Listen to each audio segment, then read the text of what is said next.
Google Chrome देशासाठी धोकादायक आहे असा इशारा केंद्राकडून जारी करण्यात आलेला आहे। क्रोमच्या वापरामुळे संवेदनशील माहिती चोरीची शक्यता आहे असा इशारा देण्यात आलेला आहे।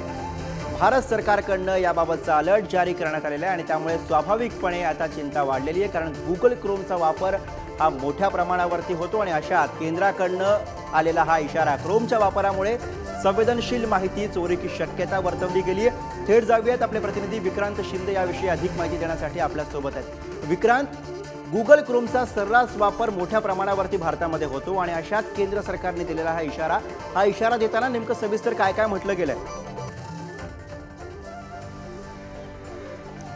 गुरुप्रसाद, खरं तर हा जो इशारा आहे जो तुम्ही म्हणालात तो केंद्र सरकारची CERT टीम असते, म्हणजे कम्प्युटर इमर्जन्सी रिस्पॉन्स टीम।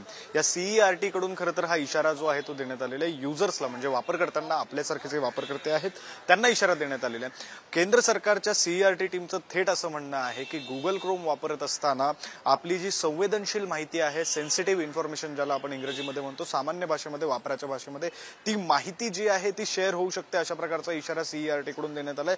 तर दुसरा जो महत्वाचा भाग CERT ने म्हटलंय, दुसरा जो मुद्दा म्हटलेला आहे तो असा आहे की तुम्ही जर गूगल क्रोम वापरत असाल तर तुमचं गूगल क्रोम, तुमचा मोबाईल हा रिमोटली हँडल केला जाऊ शकतो। रिमोटली हँडल केला जाऊ शकतो याचा अर्थ असा की मी वापरत नसताना सुद्धा रिमोटली दुसरीकडून कुठून तरी दुसऱ्या ठिकाणावरून माझा मोबाईल हा वापरला जाऊ शकतो, अशा प्रकारचा इशारा CERT टीमने दिलेला आहे। खरं तर आता हा इशारा दिलेला असताना यावर उपाय काय, कशा प्रकारे वापरकर्त्यांनी जागरूक राहिलं पाहिजे ते सुद्धा म्हटलेलं आहे। त्या संदर्भात असं सांगितलं जाते की वेळोवेळी आपलं जे गूगल क्रोमचं ऍप आहे ते वेळोवेळी अपडेट केलं गेलं पाहिजे, अशा प्रकारची पहिली जी माहिती आहे ती देण्यात आली आहे। तर दुसरी माहिती म्हणजे कोणत्याही प्रकारचे जे ईमेल जे गरजेचे नसतील किंवा तुमच्या कामाचे नसतील त्यांच्यावर रिप्लाय केला नाही पाहिजे। आपण ज्या वेबसाईटवर क्लिक केलेलं नाही ती वेबसाईट जर आपोआप ओपन झाली तर तिथे आपण कोणत्याही प्रकारे क्लिक न करता त्या वेबसाईटवरून बाहेर आलं पाहिजे, अशा प्रकारचे जे काही काळजी घेण्याचे जे मुद्दे आहेत ते मुद्दे सुद्धा मांडले गेलेले आहेत। एकंदरीत आता CERT ने दिलेल्या या इशाऱ्यानंतर